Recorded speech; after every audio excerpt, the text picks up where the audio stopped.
That's the same Nigel Farage, of course, who he threatened to kill. Anyway, and now we can also reveal the vile Romanian thug who threatened to slice a woman's face off is also back in Britain 17 days after we deported him. Plus, sadly, that the MP David Amess has died.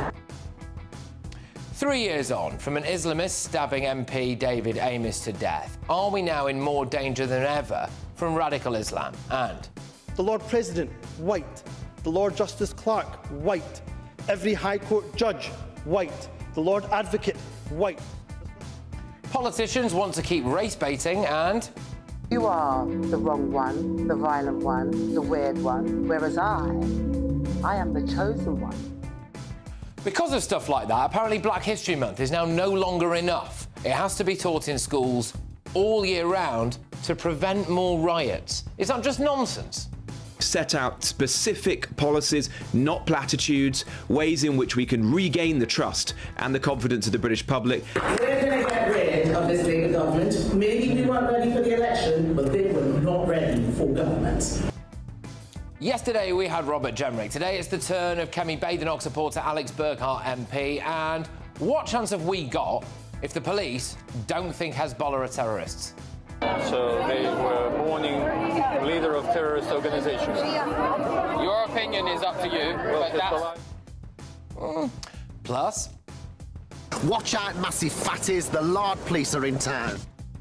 should the taxpayer fund obese people to have weight loss jabs, or should we just take their sofas off them? On my panel tonight is political commentator Emma Webb, director of the Centre for Migration and Economic Prosperity Stephen Wolfe, and former Labour Minister Bill Rammell. Oh, and any guesses as to what's going on here?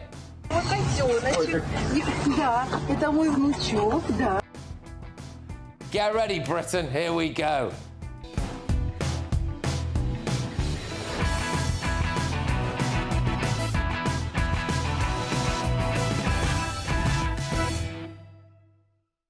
Radical Islam is a ticking time bomb. Next.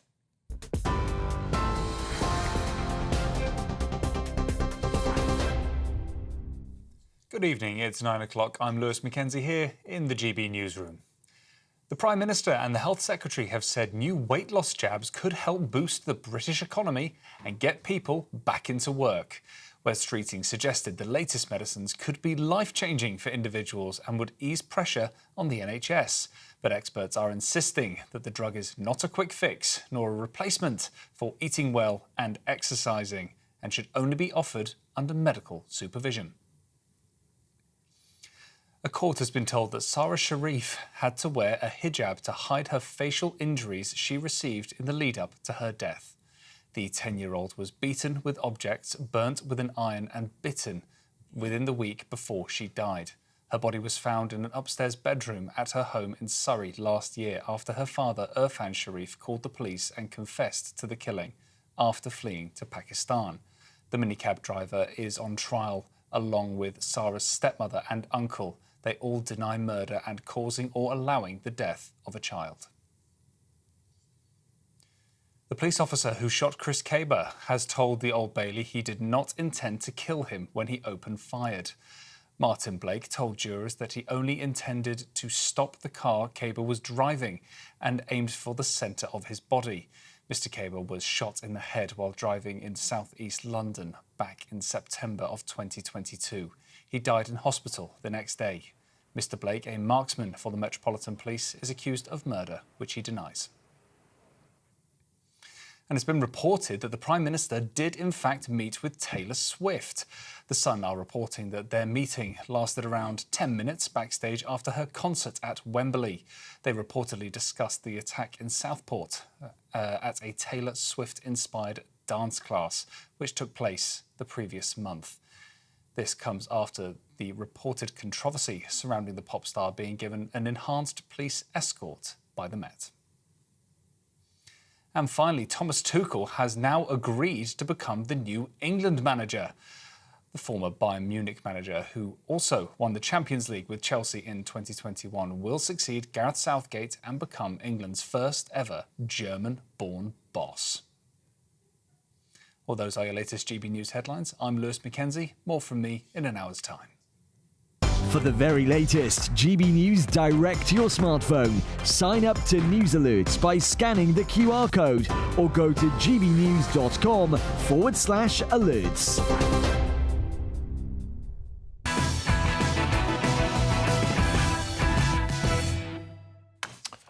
A jihadi lunatic stabbed Sir David Amess MP to death 3 years ago today. Well, I'm sorry to say that we've learnt nothing.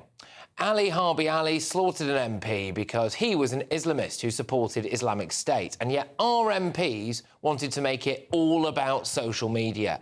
They wanted David's law to cut down on social media abuse. Well, look, hey, why don't we just cut down on jihadis instead?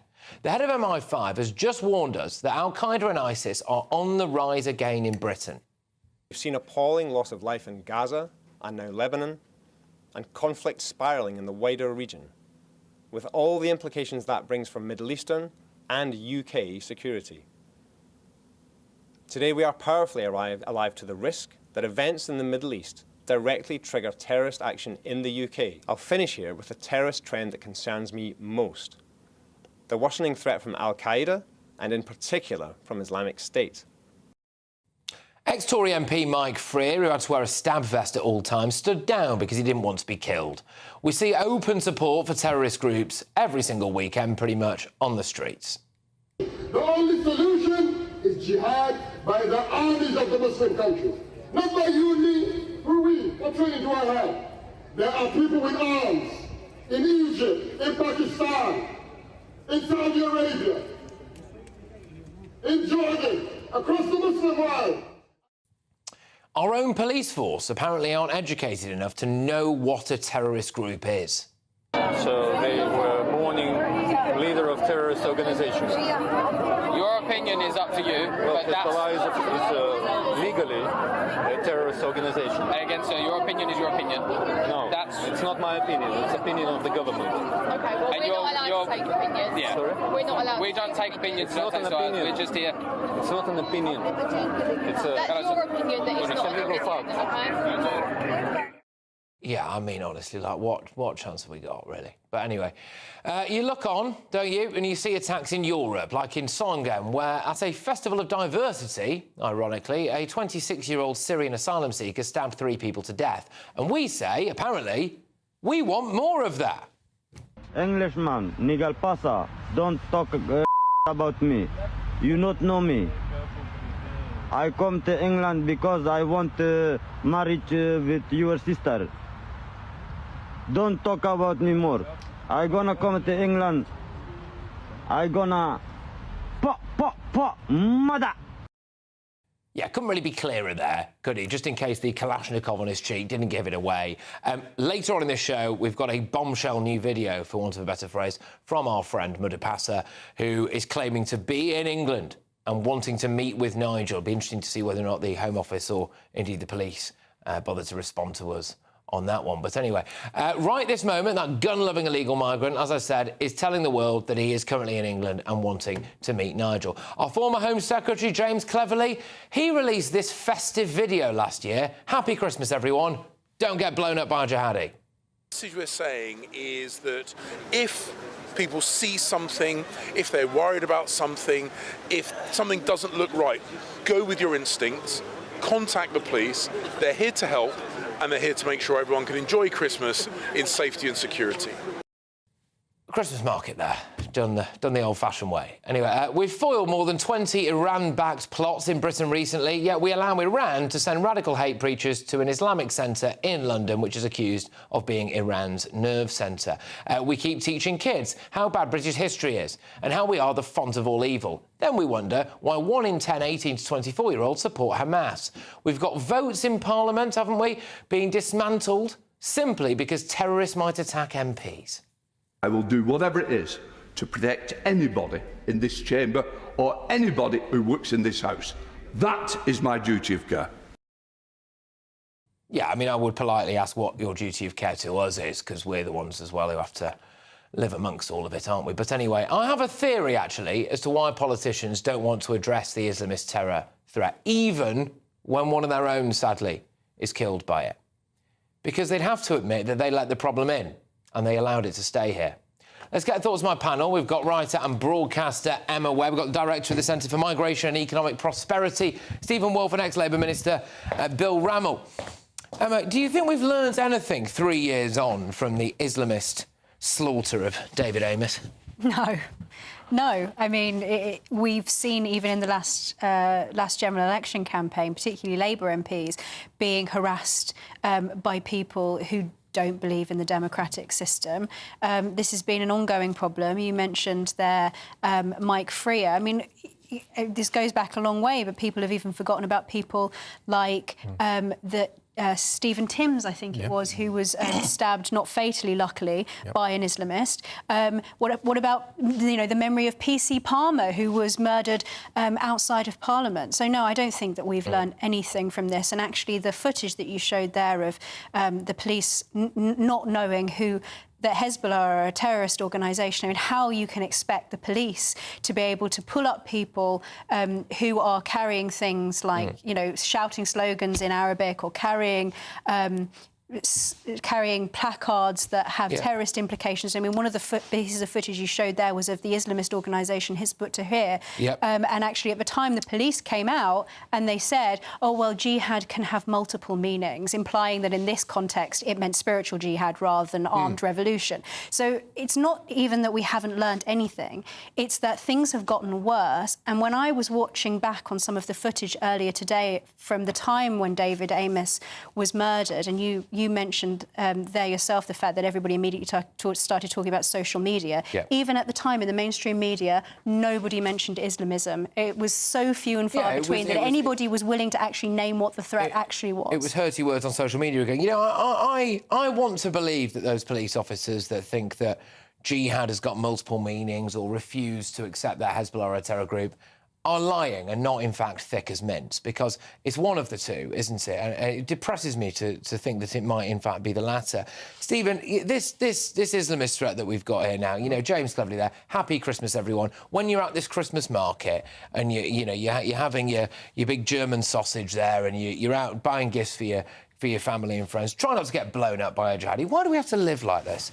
Why do we have to live like this? Is because those in power, those running our lives, those controlling the police, the security services, live in ignorant bliss of their own world, secure and safe, knowing that they can live in big houses, have really, really good pensions to protect themselves, and don't have to live amongst the rest of us on the whole. I know that from my own experience of seeing what it's like when you live in the European Parliament, protected by lovely cars, getting a gift to go and see Taylor Swift for 10 minutes. That's the type of politician that we currently have in the new crop. And I'm not disagreeing with Bill. It was a different world we were talking about.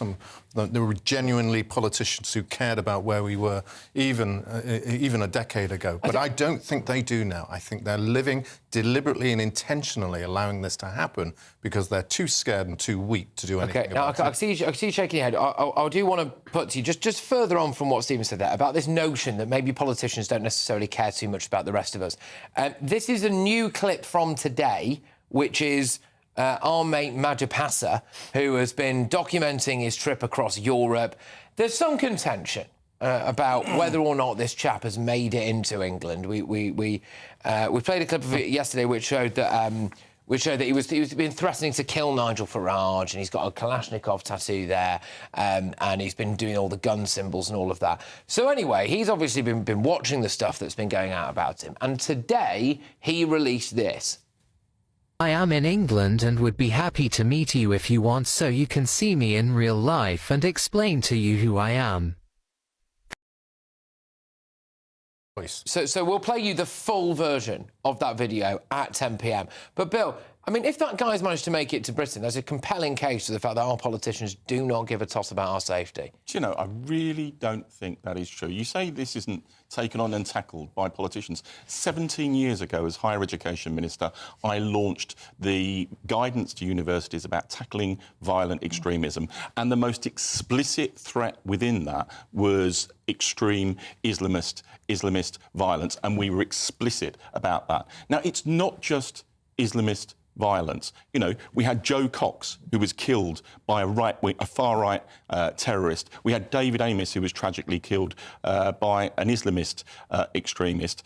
You know, I only felt threatened once in 13 years as a Member of Parliament. It's now an every week occurrence for our MPs, and it's utterly unacceptable. But this is why I said there was a difference between the time that you were in charge and what I see, particularly over the last 10 years.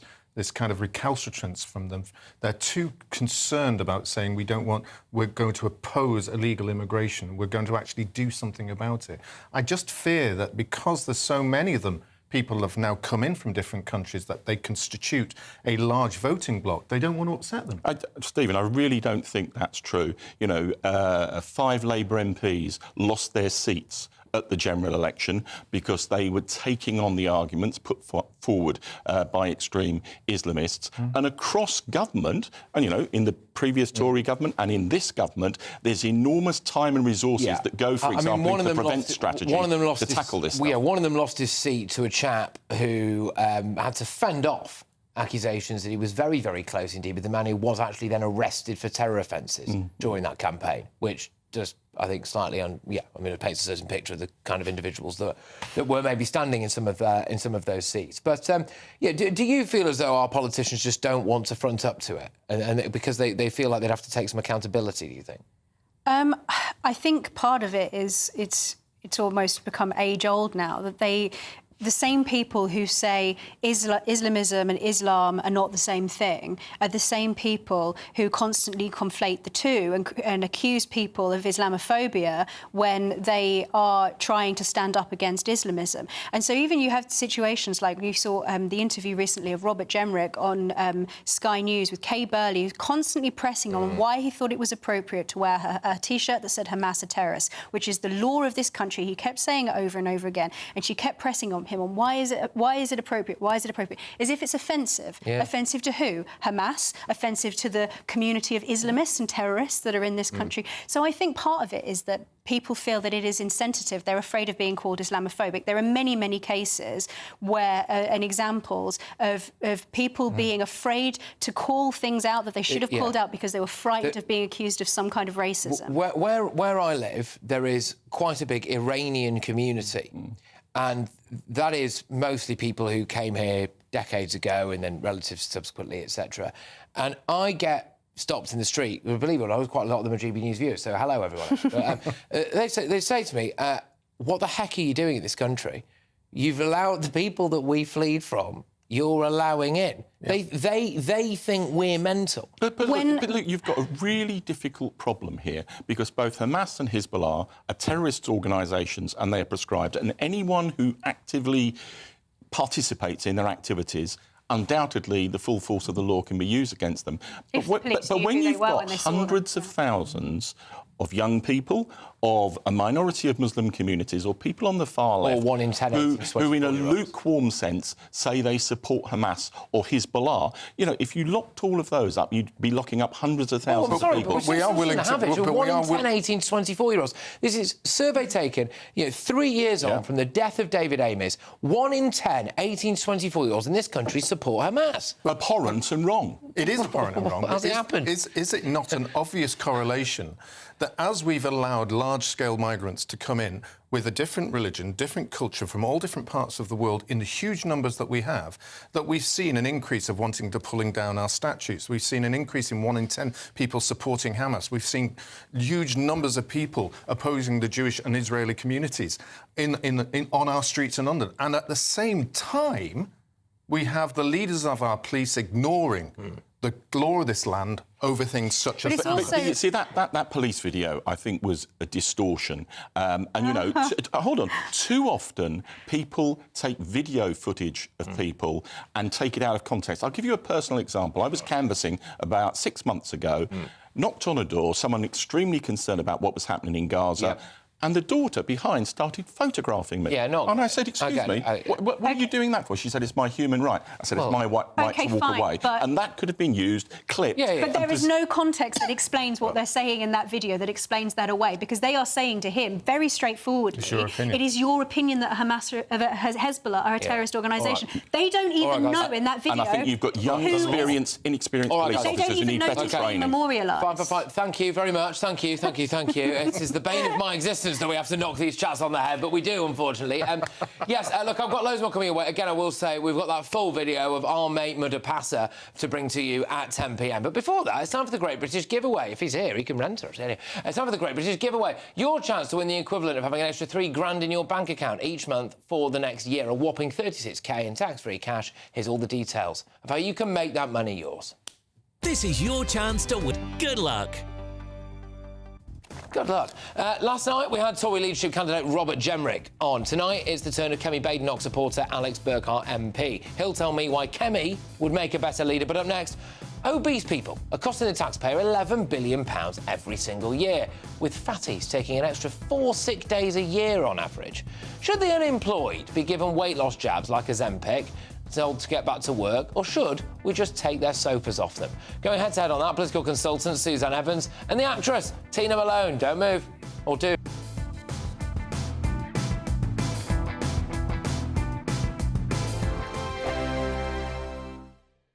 This is GB News, Britain's news channel.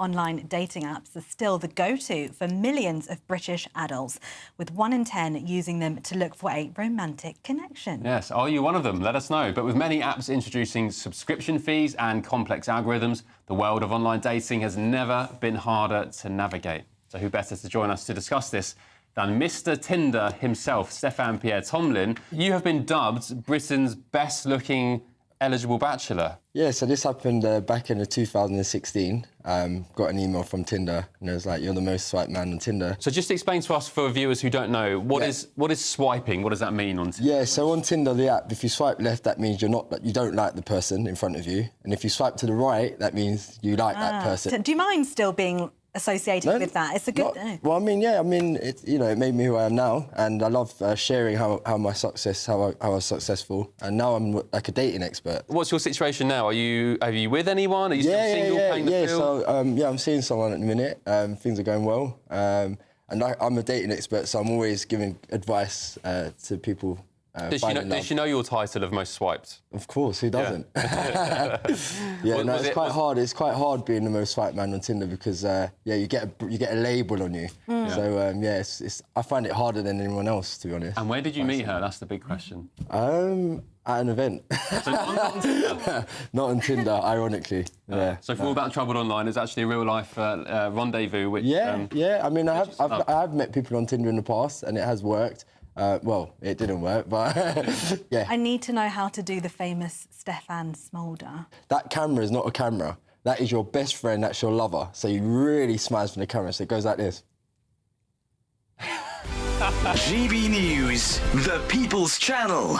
Good Afternoon Britain isn't just about us. The wonderful thing about this programme is it's about everyone watching. It's an interactive programme. Well, there absolutely is something to see here, and we're going to be talking about it more. Whether it's breaking royal news, Will, please bring us up to date, or indeed a particularly punchy speech in the House of Commons. Very, very curious. We bring it to you live, and then we bring you live reaction as well. That's Good Afternoon Britain, weekdays from midday. Only on GB News, the People's Channel, Britain's news channel.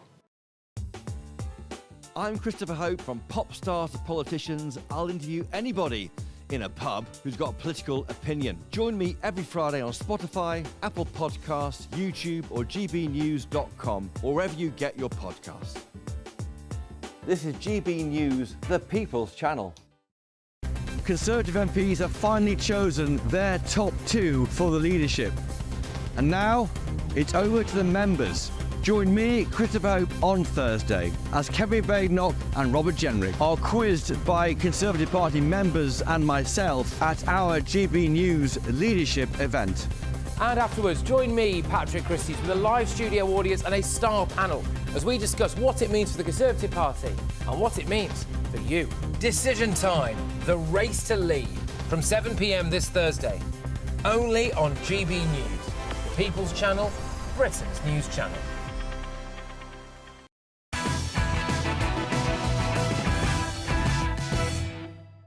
Welcome back to Patrick Christys tonight. Yep, shortly we're going to be playing you that clip of the gun-obsessed illegal migrant who threatened to kill Nigel Farage, who now says that he's in England and wants to meet him. So lock yourselves in for that. But first, should the unemployed be given weight loss jabs to get them back to work? It's time now for the head-to-head. I'm quite conflicted about this. So apparently under government plans to get them back to work, overweight unemployed people will be given weight loss jabs like Ozempic. The Health Secretary, Wes Streeting, has announced a £280 million investment from the world's largest pharmaceutical company, Lilly, which will see up to 3,000 obese patients given weight loss drugs, with their productivity closely monitored. It comes as the cost of treating obese people on the NHS hit an astonishing 11 billion quid. And just last month, figures suggested that the number of workers on long-term sick leave will increase by more than 50% over the next 5 years. So tonight I'm asking, should the unemployed, obese people be given weight loss jabs to get them back to work? Let me know your thoughts. Go to gbnews.com/your say. You can tweet me at GBNews, and while you're there, go and vote in our poll. Going head-to-head on it now, political consultant Suzanne Evans and the actress Tina Malone. Lovely to have you both on. Thank you very, very much. Suzanne, I'll start with you. Straightforwardly, really, I suppose. Should the taxpayer be paying for, fat unemployed people to have a weight loss jab, really? I frankly don't care who pays for it, Patrick. I think the whole idea is absolutely disgraceful. What we have here is, as you said, the world's largest pharmaceutical company, Lilly, paying £280 million to basically dictate government policy. That in itself is a serious issue. But what they plan to do is to do what they call real-world trials to assess the impact of these drugs on worklessness. Now, that's basically, in my view, using unemployed people as lab rats for a trial for drugs that, let's be clear, have very, very serious side effects. These weight loss drugs have been linked to at least 20 deaths in the UK. There are serious side effects of taking them, and I mean deadly serious. We're talking about blood clots. We're talking about gallbladder problems. We're talking about permanent vision loss. We're talking about inflammation of the pancreas, tumours. And they're going to what? Say to unemployed people, when you come into the job centre next, we're going to weigh you. And if you're overweight or your BMI isn't what we consider to be normal, you're going to have these drugs or lose your benefits. I mean, when did we become, so vile a race that we think that is acceptable behaviour? All right. We'll come back. We'll come back to you. A series of strong points there. Tina, same question to you. I mean, look. If we are paying £11 billion a year for a variety, a smorgasbord of different obesity-related issues for people at the NHS, and if we can stop that by spending less money on things like Ozempic, then I suppose maybe it makes sense. I think there are a number of issues here. In the long term, all these health-related issues, from mental health to physical health, that the NHS are obviously overstressed with. And if you're talking about anything from 11 billion to, I've even heard 74 billion, and you're talking about spending 300 million over a 2-year period to help people, I do agree with you on one part of what you said, in terms of it should be people's choice. You shouldn't be told, have this jab or you lose your benefits. But then again, we were told that about the COVID, weren't we? We didn't really know much about that. So for me, I lost 12 stone, 4 pounds. I was enormous. The size of an elephant, a big fat bird, for 22 years. I was injecting insulin for 18 years, 3 times a day. Now, it's easy for us all to say, get off the couch, go running. When you're enormous, you don't want to be seen running around the block jogging, because that makes your mental health even worse, right? So it's a spiral, and you do eat. I eat a lot healthier. But all the things we say about spending money on education, let's be honest, you all know the difference between a salad and a burger. We all know it. I mean, it's really insulting to talk to the working classes as if they're thick. I think this is an opportunity that is incredible. And, I don't really know where they stand about moving the economy, but if it gives people confidence, gives them an urge, gives them, healthy lifestyle choices to get back on track, then it's a good thing. I get that. The thing I absolutely agree with you on is this notion that, all right, if we just clone Jamie Oliver and sent him into every school, then the world would be fine. You know, it's ridiculous. But Suzanne, I do wonder if this rewards laziness. Like, so instead of, you know, encouraging motivation. All fat people are lazy. No, but some of them are. No, but some of them are, Tina. Come on, that's not controversial. Tina, I'm not going to have you suggesting it's controversial to say that some fat people are lazy. Fat people all right? aren't lazy. Yeah, they have mental health issues. I've done everything in abundance. All right, yeah, okay, fine. Again, I will emphasise not talking about all. Suzanne, does it disincentivise people from taking matters into their own hands and working out themselves? You know, do you think it might encourage an over-reliance on the taxpayer? Suzanne? No, I don't think it does. And I'm sorry, Patrick, as much as I respect you, I don't think, you know, it is the case. I think there is this stereotype about fat people being lazy, and that simply isn't true, actually. There are a lot of very skinny people who are lazy too. I mean, people different personalities. Let's be honest about that. But my worry is also, you know, we're talking about a 4-day difference here in time taken off work. When you put that into a larger perspective, 4 days isn't actually that much. Is 4 days really a serious enough issue to try and tell overweight people to have these jabs, which, as I've already said, have serious side effects, which, let's be honest, are going to make you sick potentially and make you take even more days I think off. it was more, I felt it was more to do. Sorry, I felt it was more to do with not people having time off, but people who need to get up off the couch, to use your metaphor, and get back to work. Give them some confidence, some goals, some aims. And if this is a kickstart and a boost, I think it's a good thing.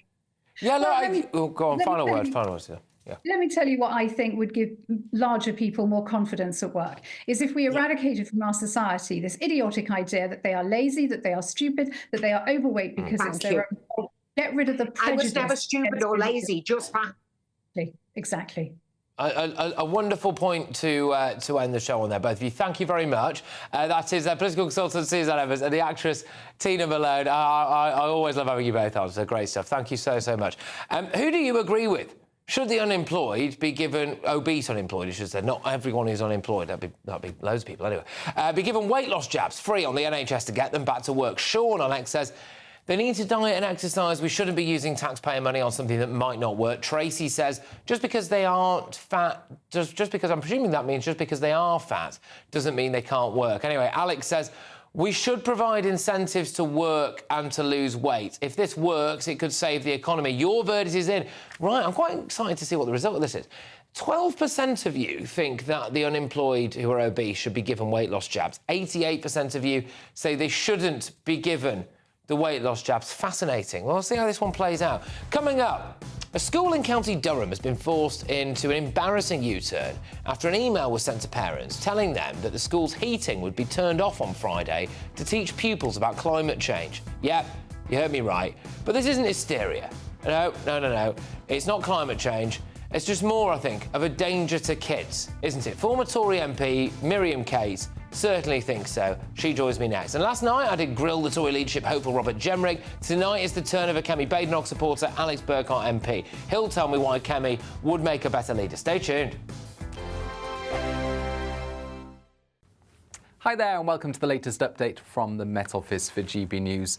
Rain for many of us during the rest of the night into tomorrow as well. That rain heavy at times, but it will be very mild because we've got air coming from the south at the moment with low pressure to the west, high pressure to the east, and that southerly airflow bringing extensive low cloud across the UK, so a gloomy night to come with outbreaks of increasingly heavy rain moving up from the southwest into parts of Wales, the Midlands, then northern England, southern Scotland as well as Northern Ireland. Could be some issues for Northern Ireland overnight as well as parts of Wales and Western England, localised flooding, and by dawn transport disruption is possible because of the heavy nature of the rain.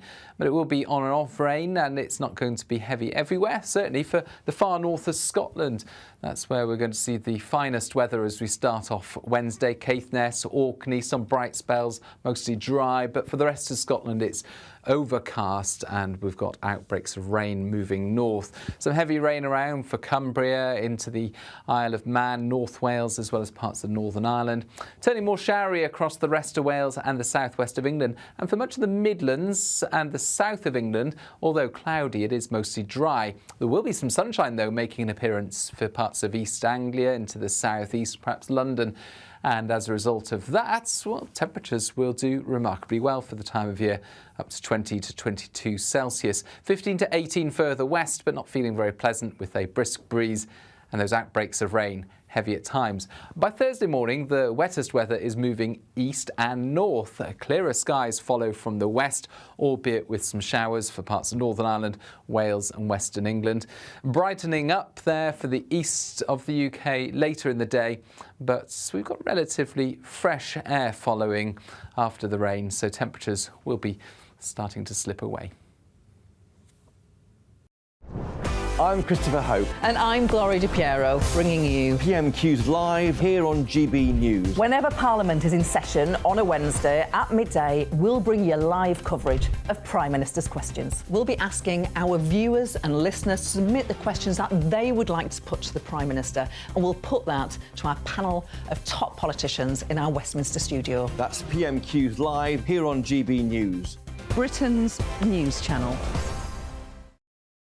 Hi there, I'm Michelle Dewberry, and I'm going to take a second to tell you all about my show, Dubes & Co. We start off with the issues of the day. We then bring in both sides of the argument. We get rid of the disrespect. And then you throw me into the mix. And trust me, I'll tell it exactly how it is. And then, of course, the magic ingredient, you at home. We mix it all together, and what have we got? In my opinion, the best debate show in town. Monday to Friday, 6 till 7 on GB News, Britain's news channel. Join me, Camilla Tominey, for a frank and honest discussion with those in power that cuts through the spin and gets to the heart of the issues shaping our nation. You haven't confirmed that you want to stand as leader, but you haven't ruled it out either. This report basically says that he's not fit to stand trial. Is he indecisive? Incompetent? I deliver the dose of reality Westminster needs. That's the Camilla Tominey Show at 9:30 every Sunday on GB News. The People's Channel, Britain's news channel.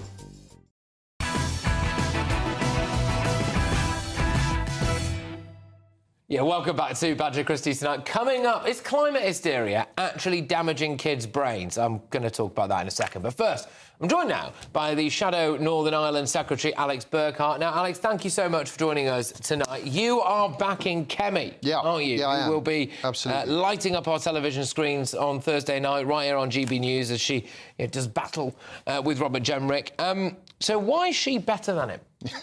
I'm really looking forward to GB News debate on Thursday. I think it's going to be really good opportunity for all of your viewers to see the quality of both candidates. They are two very good candidates.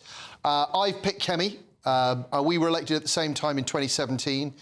And it was immediately apparent that we had like a future star amongst us. She was always so on it. I mean, in the chamber, attacking the Labour Party, but also, crucially, standing up for Conservative values. And she gave this amazing maiden speech where she said, look, I was born here, but I grew up abroad. And I've seen what it's like when a country falls apart under socialism.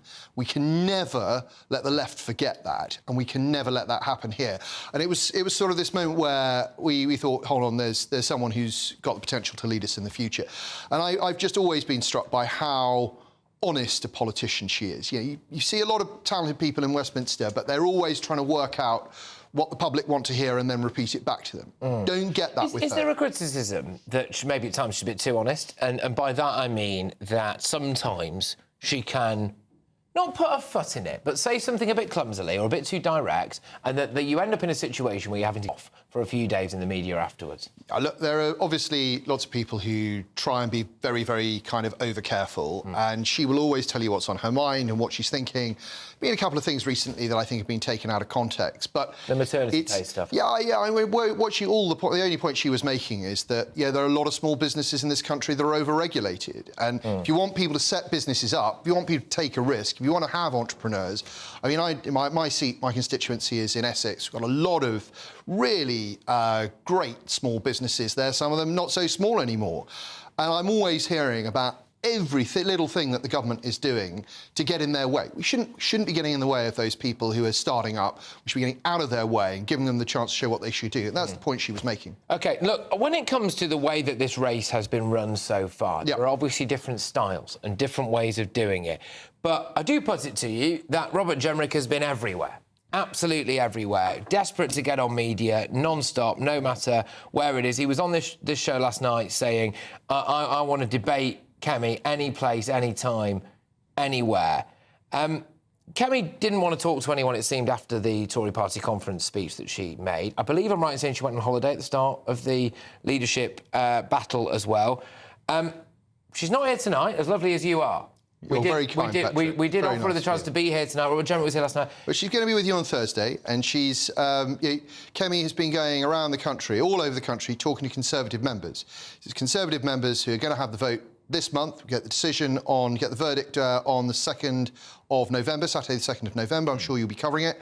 And, yeah, that's the constituency right now. She's got to talk to those people who have the vote. If she runs a general election race like she's run the leadership race, we won't be seeing a lot of it, will we? Yeah, you will be seeing and hearing a great deal from Kemi Badenoch in the years to come. OK, all right. And just when it comes to some of her actual key core policies, then, so, you know, Robert Jenrick's trying to say that this is a battle between whether to leave the ECHR or stay in the ECHR. Where are you on that? What do you see that being? So, if you listen to what Kemi's been saying, I think it's much more interesting in that she's been saying, listen, whatever we have to do to make sure that we can secure our borders, whatever we have to do to make sure we can deport foreign criminals, I will do it. What I'm not going to pretend is that there's some simple silver bullet that I can shoot that will just suddenly make everything all right. We've seen that in the past where, you know, politicians try and make it all sound very easy, and then they get in and they can't do it, and what happens? Confidence in politics collapses, people feel let down, they feel misled. She is not that person. She will tell you when things are difficult. She will tell you that she's going to use opposition to come up with a big, comprehensive plan to deal with all of the problems the country faces, and I know that she's the sort of person who can deliver it. The crucial thing, the vital thing for Conservatives, whoever they elect, is that that person boots Keir Starmer Absolutely. at the first available opportunity. So why would she be better at doing that than Robert Jenrick? So if you listen to Keir's people, they're scared of her. If you look at the way that, you know, Nigel Farage behaves around her, Nigel is worried she's going to steal some of his limelight. Yeah, the focus groups that were done after the Conservative Party conference, after the great speech she gave, yeah, they took a group of people, they showed them all the speeches, and the voters that we lost to Reform, the voters we lost to the Liberal Democrats, the voters we lost to Labour, the voters that stayed at home, all of them thought that Kemi was the person most likely to bring them back to the fold. That's what we need to reunite the Conservative family, kick Labour out and start having real Conservative policies to restore the country. All right, well, roll on Thursday night. Roll on Thursday night, and we will have that leadership, whatever it's called, and then we're going to have, and then, of course, we're going to be having, yes, decision time in the Tory leadership election. There we go. The race to lead, that's what we call it. The race to lead heats up on Thursday, the 17th of October. It's Robert Jenrick versus Kemi Badenoch. It's live on GB News from 7 p.m.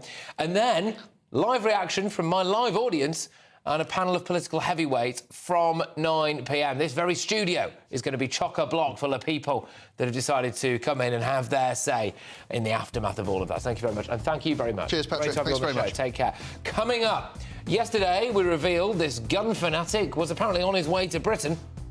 Englishman, Nigel Passa, don't talk about me.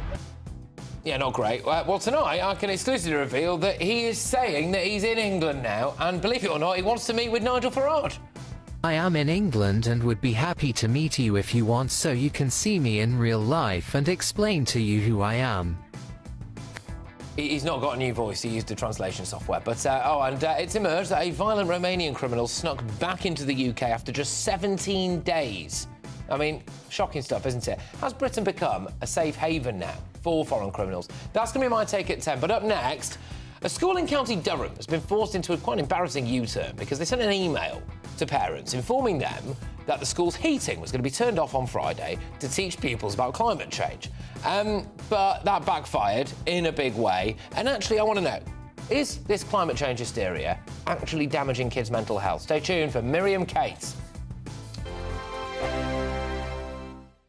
Good Afternoon Britain isn't just about us. The wonderful thing about this programme is it's about everyone watching. It's an interactive programme. Well, there absolutely is something to see here, and we're going to be talking about it more. Whether it's breaking royal news, Will, please bring us up to date, or indeed a particularly punchy speech in the House of Commons. Very, very curious. We bring it to you live, and then we bring you live reaction as well. That's Good Afternoon Britain, weekdays from midday. Only on GB News, the People's Channel, Britain's news channel. Britain's Newsroom, weekday mornings from 9:30. So I'm one of the lucky ones. I'm going to see your show, Behind the Shoulder Pads, one night only at the Adelphi Theatre, October the 22nd. You're talking about your extraordinary life. Stage, screen, published author, 19 TV, books, TV, most important. Yeah. Is there anyone who's managed to straddle, 7-8 decades in showbiz and still be at the top? Yes, I was thinking about that the other day because somebody said, you know, the last is good. There is a Shirley MacLaine. Sure. She started the same time as me. Right. Sophia Loren. Yeah. She started around the same time. She's not working much, though. It's true, she's not, but she's still out there being, you know, a major icon. And of course, people like Dick Van Dyke, who's just almost 100. Yeah, he's incredible, you know, isn't he? I'm a mere babe next to him. Yeah, you are. But and I was thinking about, you've written some extraordinary, wicked, waspish diaries, which of course you can because you've worked with so many people. Look at the names: Frank Sinatra, Lana Turner, Elizabeth Taylor, Dean Martin, Gregory Peck, Richard Burton, Paul Newman. The list goes on. Gene Kelly, and Gene my favourite. Was he your favourite? Yes. Why? Because I saw him in a movie when I was a little girl called For Me and My Gal with Judy Garland, and I just fell in love with him. It's such a cute movie. Well, they don't make movies like that anymore. And then I was lucky enough when I first went to Hollywood at age 20 to meet him and literally hang out with him and his friends. And then I put him in a movie with me that I produced. He played my husband in a movie called Sins. And he was wonderful. He was really wonderful. The People's Channel. Why go out on a Friday night when Friday night comes straight to your home? Talking about? Join me and my A-team of top pundits. Chemistry tonight is electric. As we tackle the big stories of the day with wit, insight and fearless energy. Man of the people. It's all vibe. Just a filing cabinet on wheels with a tie on. So, order in Friday Night Live with me, Mark Dolan, every Friday at 8, only on GB News, the People's Channel, Britain's news channel.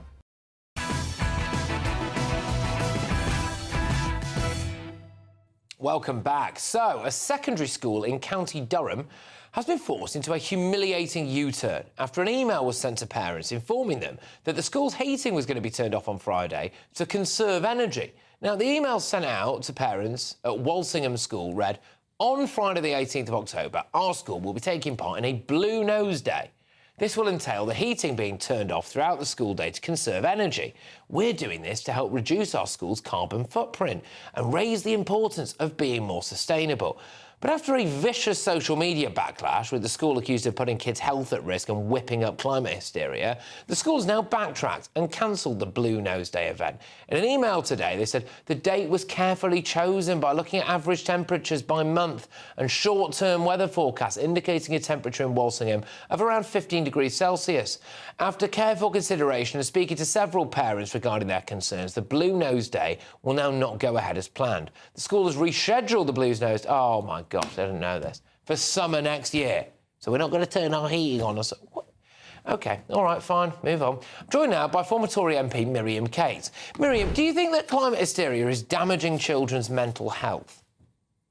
So I absolutely do. I think hysteria and catastrophism of all kinds that's being taught in schools is very detrimental to their mental health. And previous generations have understood that we shouldn't concern children with adult worries before they necessarily need to. And actually, children that are exposed to trauma or adult concerns too early suffer from that for the rest of their lives. We recognise that.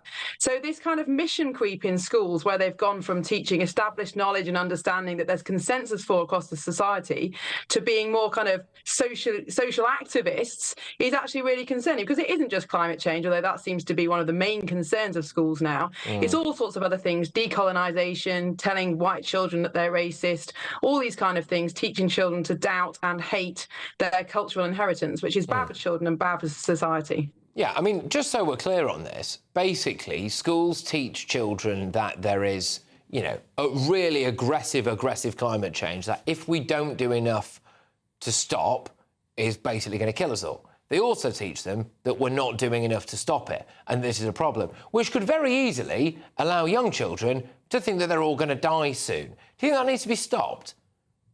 Absolutely. First of all, what they're teaching is wrong. So in this particular incident, although it is laughable, the idea of these poor children shivering in their hoodies, oh no, they weren't allowed hoodies, when in normal practice is if the boiler breaks, kids go home. It's laughable, but it's also completely wrong, because, of course, cheap, plentiful energy is the source of Western prosperity. It's what gave us the Industrial Revolution. What is energy for if it isn't to keep the heat and the lights on? Britain's cut half of our emissions since 1990. We produce fewer than 1% of the world's carbon emissions. What is the point of freezing poor children when we're already making such good progress? But the school doesn't tell the children those positive things. And the problem is, what we're teaching children is to doubt their parents, to doubt older generations, to set up the generations against each other, and ultimately to diminish kind of collective adult responsibility in the eyes of children. And we've seen exactly what's happened in this case in school. There's been a backlash on social media. Parents have come out against the schools come out against the parents. None of that does any good for children who need stability and need to know that all the adults in their lives, parents and teachers, are singing from the same hymn sheet. And this social activism, this embracing of controversial political ideas, doesn't help that at all. I also think, well, by the way, I wouldn't be surprised if it turns out the geography teacher at that school was called Mr. Miliband, but, you know, here we are. I also think it's quite offensive, actually. It's no longer capital cities. I asked a small child who had done very well in his geography report that year what the capital of Germany was, and he said, "What's Germany?" And I said, "Well, what do you learn in geography?" He said, "Well, sustainability." Yeah, so classic. Whole curriculums have been taken over by political ideas that will be unfashionable in 20 years' time, and we haven't taught a whole generation of children important facts and knowledge that has stood the test of time. I agree with you that schools, I think, all too often now are not serving their basic function, which is essentially to teach children core subjects. And essentially just that, really, you know, and we can leave the gender issue at the door. Miriam, I will just ask, you know, do you not think, though, that it is important to teach something about climate change, or even things like pollution, you know, plastics in the ocean, that kind of stuff? Should they not learn a bit about that?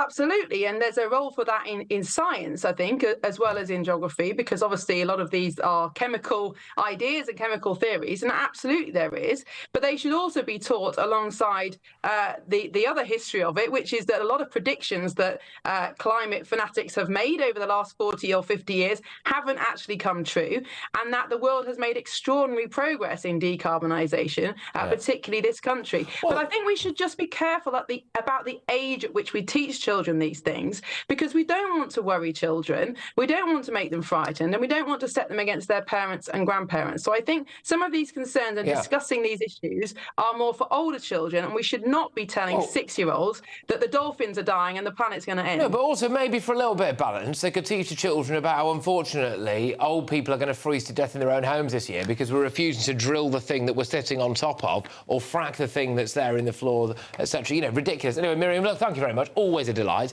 Miriam Cates, former Tory MP and occasional GB News host, actually. Coming up, yesterday we revealed that this gun fanatic was on his way to Britain. Englishman, Nigel pasa, don't talk about me. Well, tonight I can exclusively reveal that he's claiming to now be in England, unequivocally claiming to be in England, and he wants to meet the man he threatened to kill, Nigel Farage. I am in England and would be happy to meet you if you want, so you can see me in real life and explain to you who I am. It's It's also emerged that a violent Romanian criminal has snuck back into the UK just 17 days after he was deported. This is a man who threatened to slice a woman's face off. Has Britain become a safe haven now for foreign criminals? It certainly does appear that way, isn't it? And guess what? You're paying for them. That's next.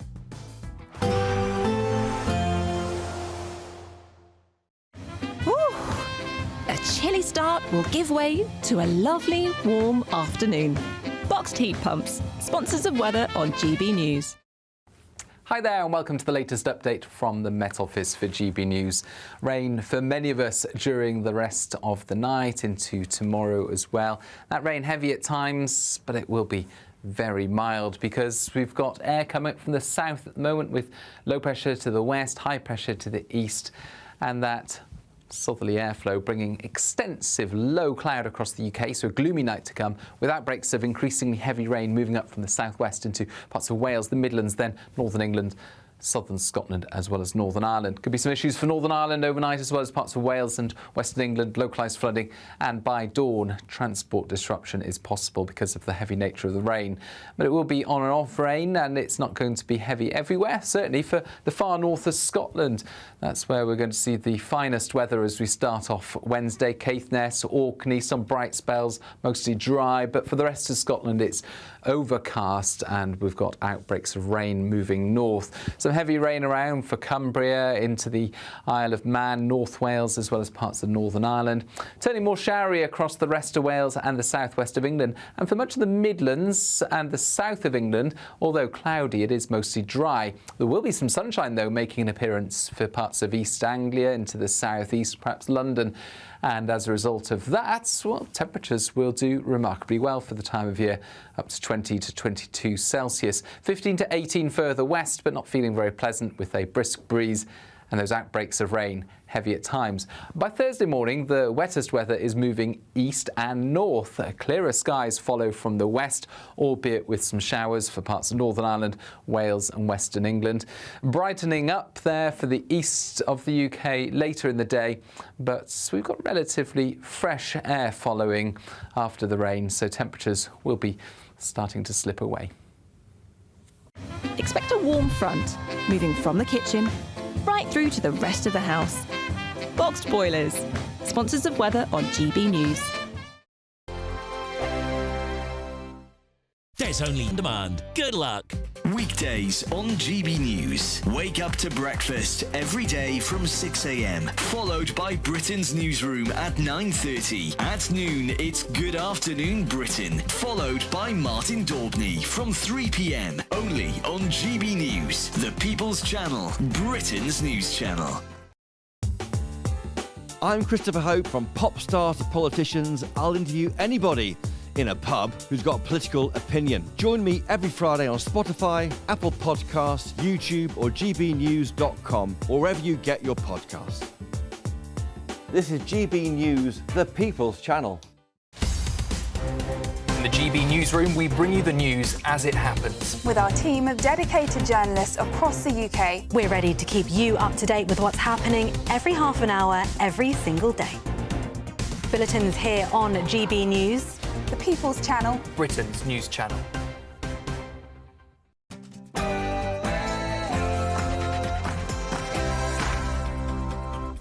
It's 10 p.m. I'm Patrick Christys. Tonight, Englishman, Nigel Passa, don't talk about me.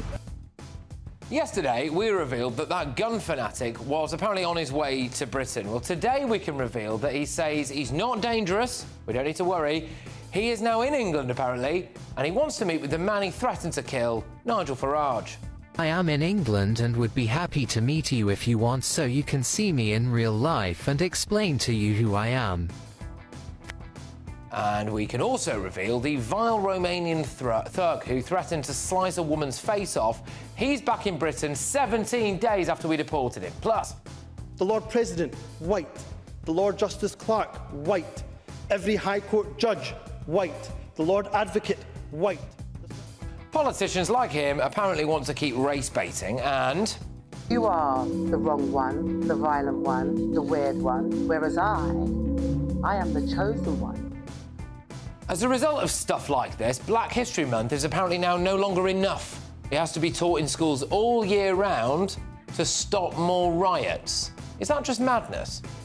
So they were mourning leader of terrorist organizations. Your opinion is up to you, but that's... What chance have we got if the police don't think Hezbollah are terrorists?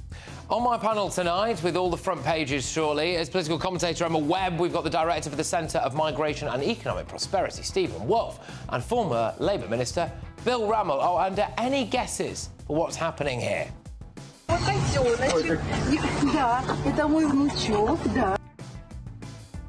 Get ready, Britain, here we go.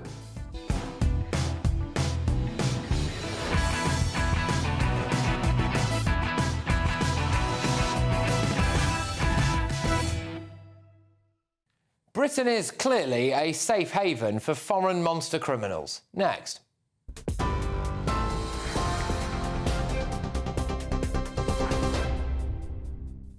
Good evening, it's 10 o'clock. I'm Lewis Mackenzie here in the GB newsroom. The Prime Minister and the Health Secretary have said new weight loss jabs could help boost the British economy by getting people back into work. Wes Streeting suggested the latest medicines could be life-changing for individuals and would ease pressure on the NHS. But experts are insisting that the drug is not a quick fix, nor a replacement for eating well and exercising, and should only be offered under medical supervision. A court has been told that Sarah Sharif had to wear a hijab to hide her facial injuries she received in the lead-up to her death. The 10-year-old was beaten with objects, burnt with an iron and bitten in the weeks before she died. Her body was found in the upstairs bedroom at her home in Surrey last year after her father, Irfan Sharif, called police and confessed to the killing after fleeing to Pakistan. The minicab driver is on trial along with Sarah's stepmother and uncle. They all deny murder and causing or allowing the death of a child. The police officer who shot Chris Kaber has told the Old Bailey he did not intend to kill him when he opened fire. Martin Blake told jurors that he intended only to stop the car Kaber was driving and aimed for the centre of his body. Mr. Kaber was shot in the head while driving in south-east London back in September of 2022. He died in hospital the next day. Mr. Blake, a marksman for the Metropolitan Police, is accused of murder, which he denies. And finally, Thomas Tuchel has now agreed to become the next England manager. The former Bayern Munich head coach, who also won the Champions League with Chelsea in 2021, will succeed Gareth Southgate and become England's first ever German-born boss.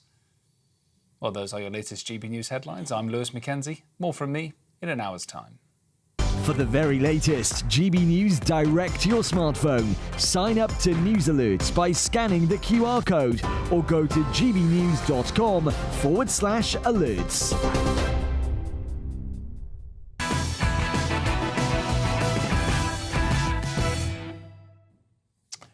Britain is a safe haven for violent foreign scumbags. If you're a terrorist, a rapist, or a paedophile from abroad, quite often we don't deport you.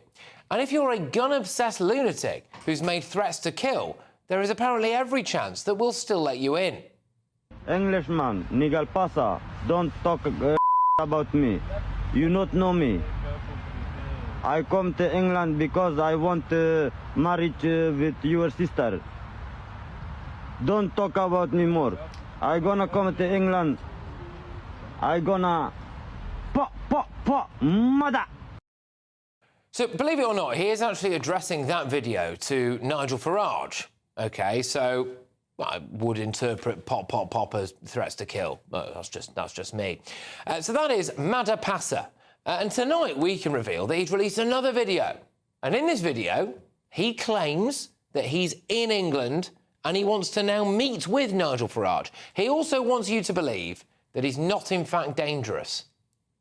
Hi, Igel. You don't know who I am.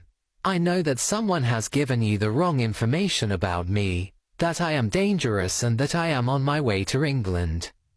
But that is not true. I am a TikTok talker who usually broadcasts live and vlogs my everyday life and shows where I am and who I am around. I left Sweden to put my past behind me and start a new good life in England. On my way to England, I ended up in a place on the border between France and England where people were armed who were moving people across the border. They asked me to film a video where they also wanted to appear in the video with their weapons. I couldn't say no as I was in a danger zone. I have nothing to do with people's guns.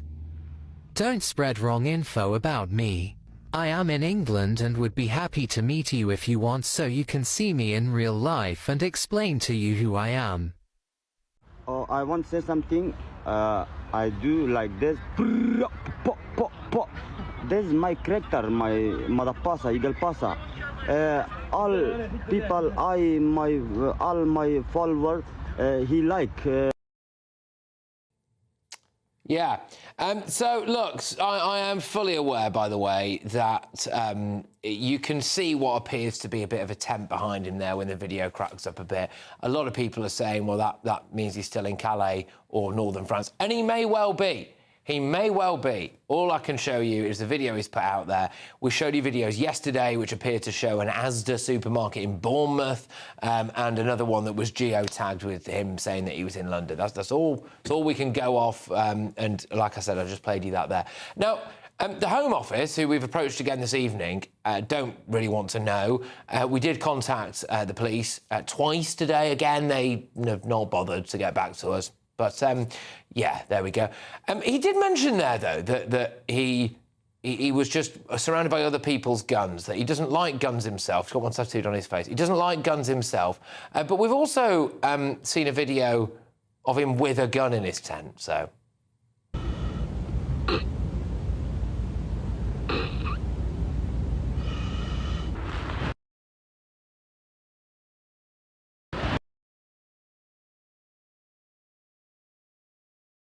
Yeah, just ripping a homemade bong, sitting next to a gun in a tent.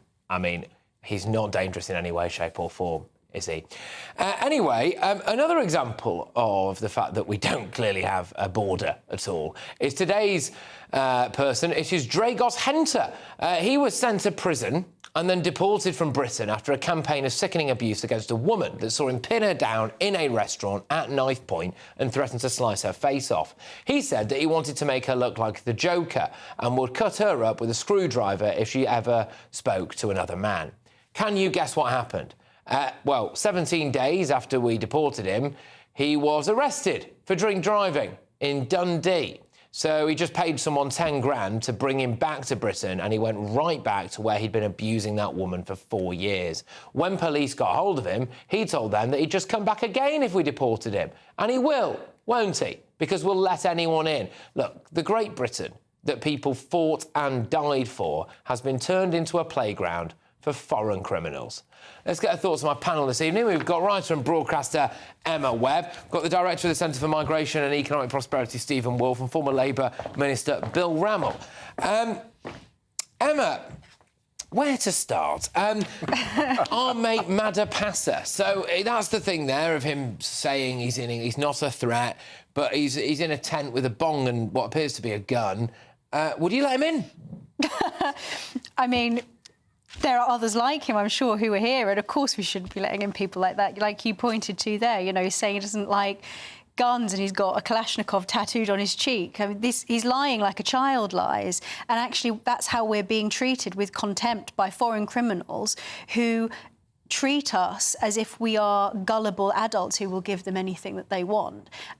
It's almost like an abusive relationship, and our leaders are allowing them to treat the British people like doormats. I mean, it's unacceptable. Like you said, where do we begin? It's so obvious to anybody with half a brain that this is an insane situation that we're in. But even if we, you know, like you say, if we deport them, they just come back. But when we try to deport them, we have insane situations examples, like the case of another Albanian man that was in the news this week, whose deportation was refused. It was ruled by the ECHR that he would stay here in the UK because of his right to a family life, when 2 of his children are in prison for serious drugs offences. One of them for trafficking cocaine is in prison for 18 years. I don't know what kind of family life they think he has here.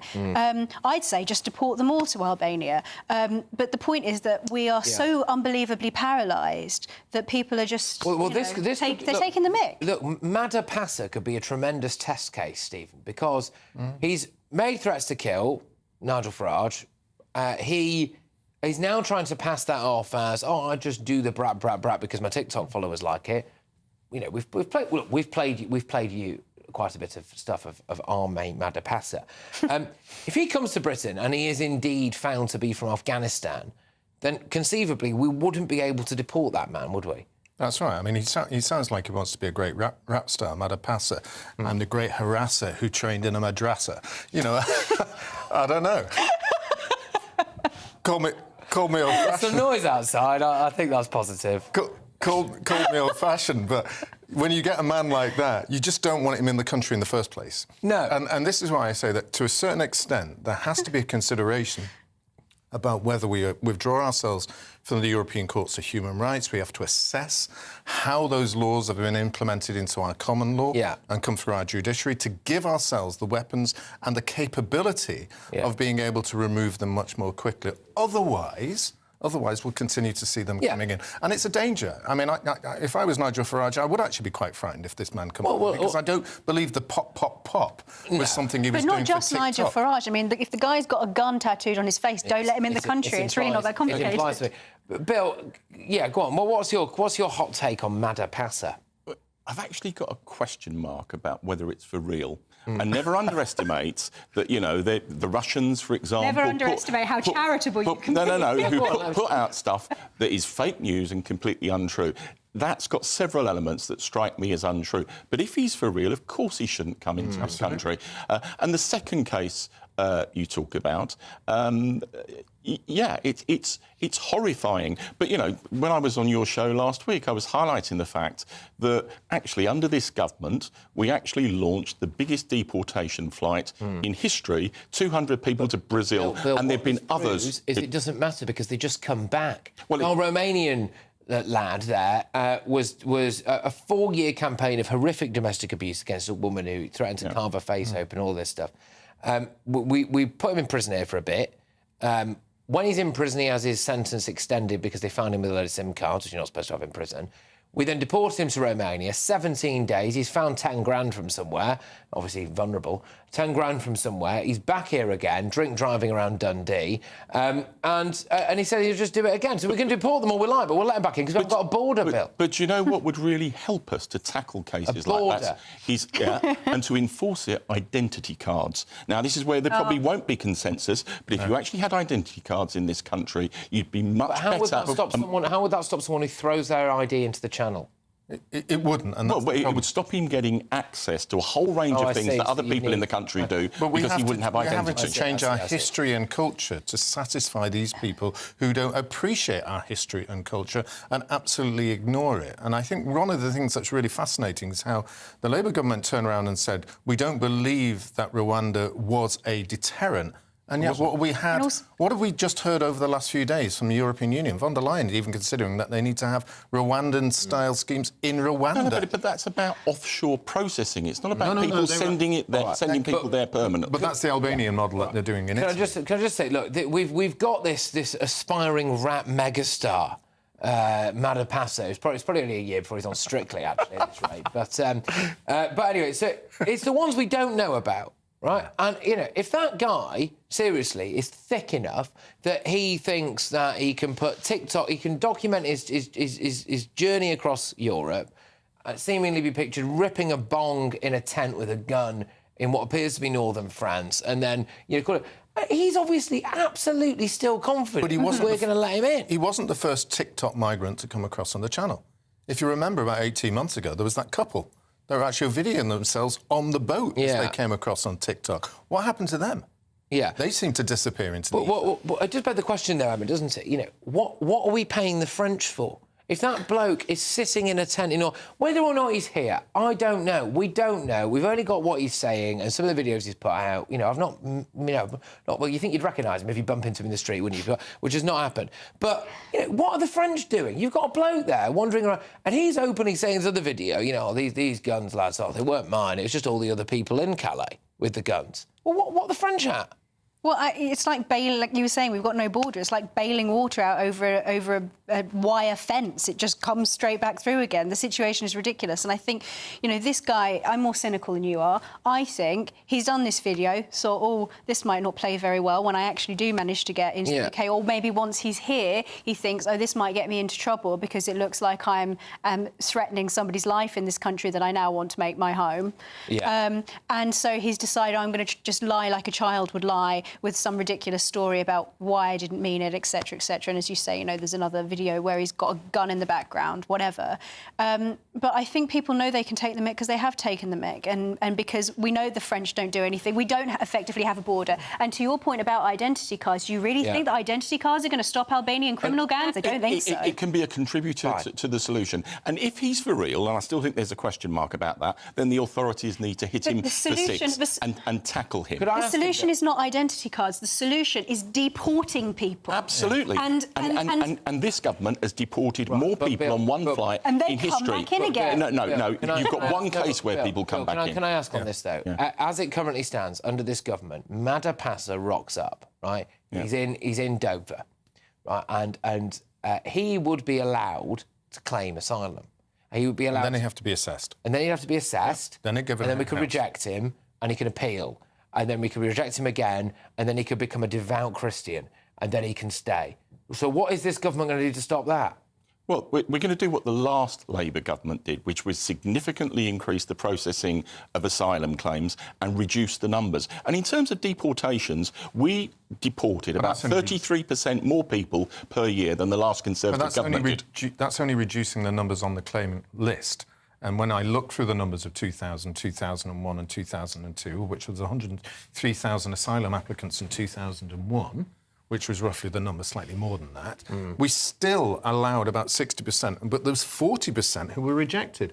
But they were never removed. And the reason they don't get removed is because we still have this problem. If you look Afghanistan, Iraq, Iran, Somalia... And some of that's really difficult to grapple with. But if you look at the trajectory of the last Labour government, the numbers did get out of control until about 2004-05. We then threw the kitchen sink at it and significantly reduced the numbers. You need efficiency, though, and you have situations like this Kurdish migrant who pushed this postman onto the tube tracks, and he's in the process of trying to deport him, but this guy's already got a list as long as your arm of previous offences. So as soon as somebody commits any kind of offence, whether they're waiting for asylum or not, deport them. We need to be really tough, and it's the only way to do it. And a real test for this government, and we haven't communicated it at all well, but we've made a good start with deportations. But the real test will be how I'm wondering whether he's got a French PR company representing him already. Well, maybe Labour should hire him. And look, hey, I will do a live pitch for a show on air now. Send me, if this guy is indeed still in northern France, despite what he's saying, I know some people online are saying he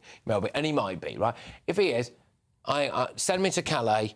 I want to go, or Dunkirk, or wherever he is. I want to have the sit down with Madha Passa. I want to have it. Get it out there on this show. Let's meet the guy. If he says he's open for a conversation, and he's changed his ways, I'd like to go and meet him. So how much does it? Well, I want to see the police target him to stop him coming in the country. Well, yeah, exactly. Maybe we could bring a police officer with me. Anyway, right.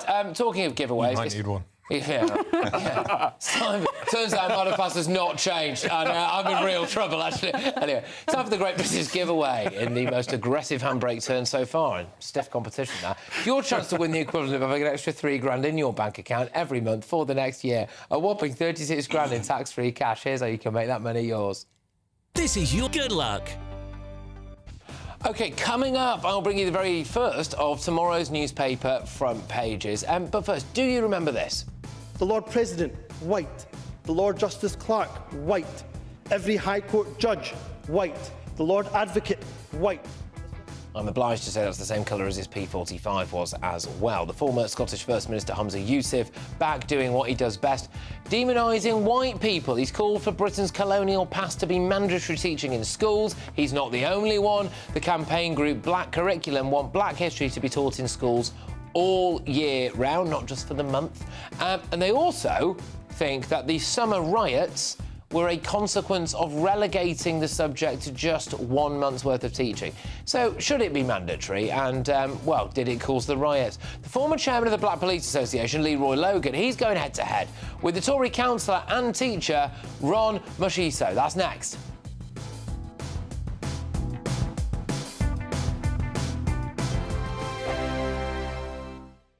If you want your news to be straight talking... This is a nightmare for the Conservatives again. Down to earth. It's not just Nottingham where this is happening, is it? And most importantly, honest. Hard-working, middle-class taxpayers, they'll get their book thrown at them. They catch me, Martin Daubney, Monday to Friday, 3 till 6 p.m. on GB News, Britain's news channel.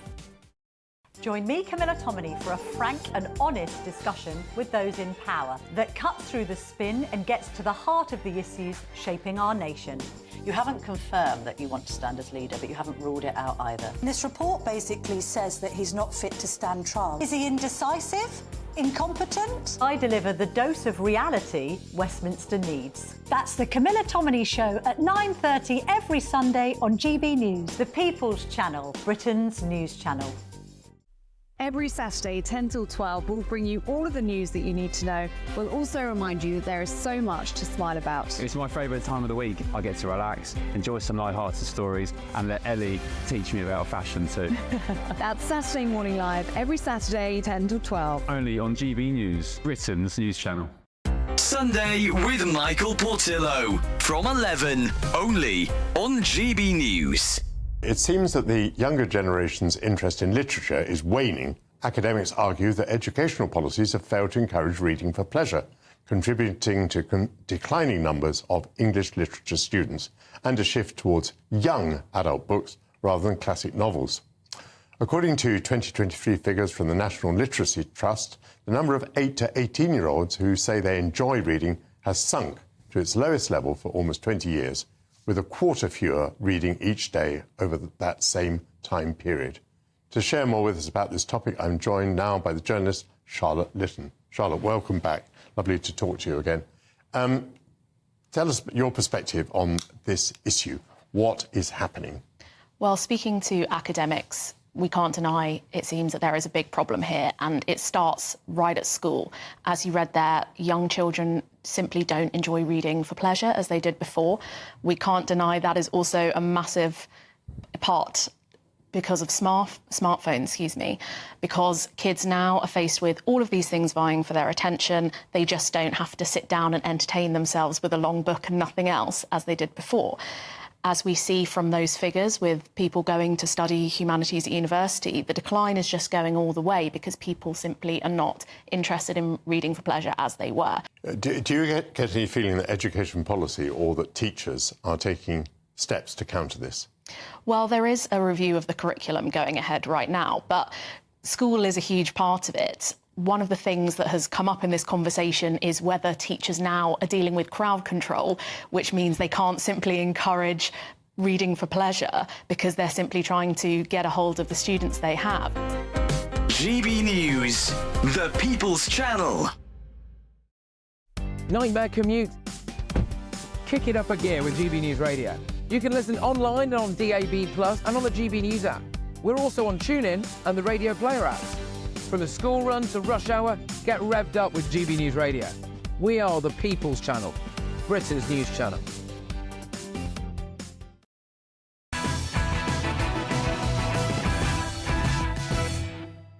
Welcome back to Patrick Christys tonight. So coming up, can a German really manage the England national football team? Because it's happening now. It would make some of the chanting a little bit awkward, wouldn't it? But anyway, my panel are going to battle that out when we reveal the very first of tomorrow's newspaper front pages. First, though, serious story this. This month marks Black History Month, which gives us all the usual suspects yet another opportunity at times, I think, to demonise white people. But first, it was Labour MP Dawn Butler. She used a video on social media to... Some took it as labelling people as, quote, wrong, violent and weird. You are the wrong one, the violent one, the weird one, whereas I am the chosen one. Yeah, and look, now former Scottish First Minister Humza Yousaf, he piped up. He demonised Scotland for apparently playing a, quote, leading role in the British Empire. Scotland, regrettably, played a leading role in the British Empire, an empire that saw 3.1 million slaves forcibly transported from Africa to British colonies. Some of the wealthiest slave owners were, of course, Scottish. If we do not know our history, then we are undoubtedly doomed to repeat it. And therefore, will she provide me with an update on the efforts being made to ensure that our children are taught Scotland's history in relation to the British Empire? To repeat it.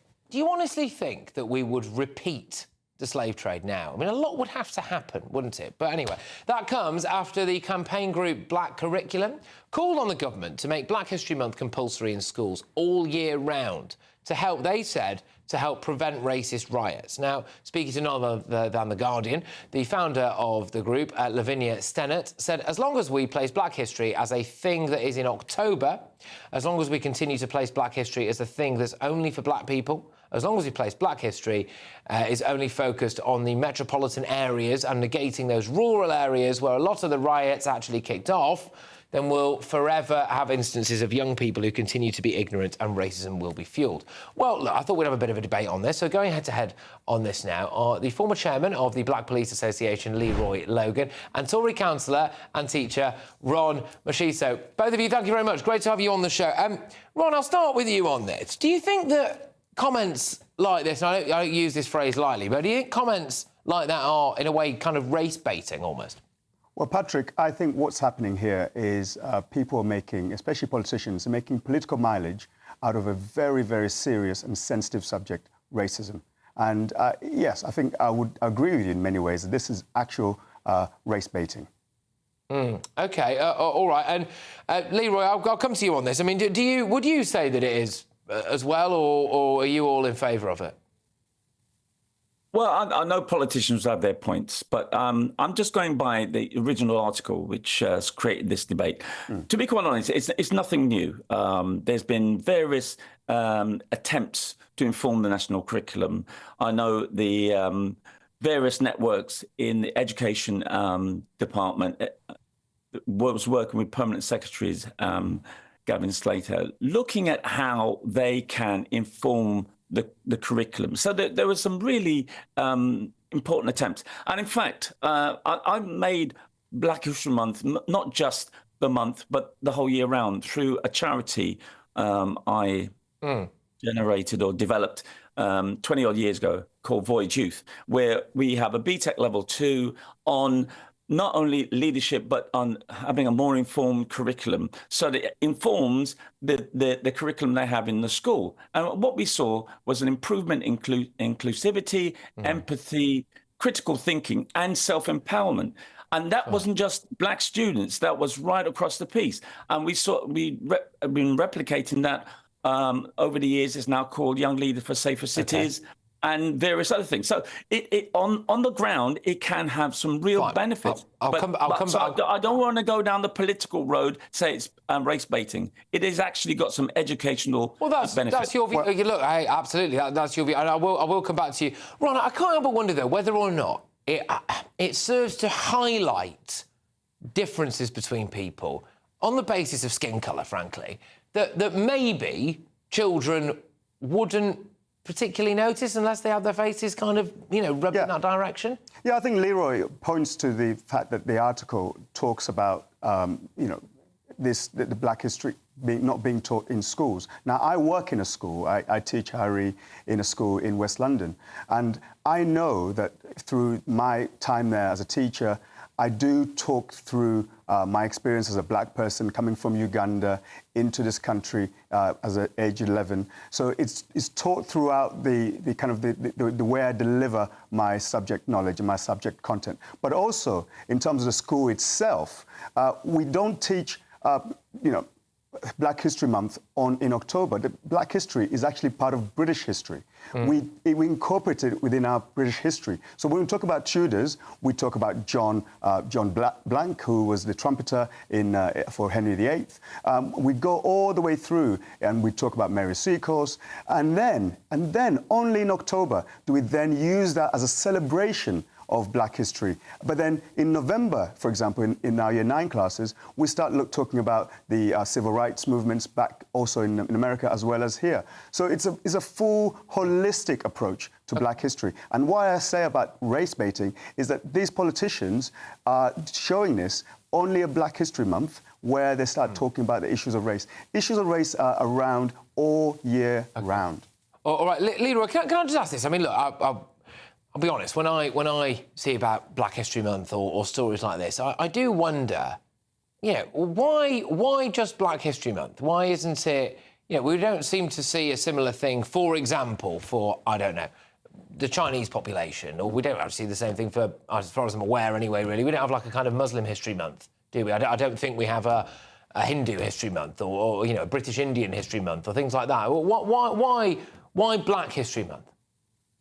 I think one of the things we have to recognise that when you had a massive transfer of people in the millions during the slave trade, you lose your identity and you don't necessarily know where you're coming from, and it can affect how you go in the future. So as a result of that, Black History Month is there to say, listen, we have contributed through the 100 years, which my colleague has just highlighted.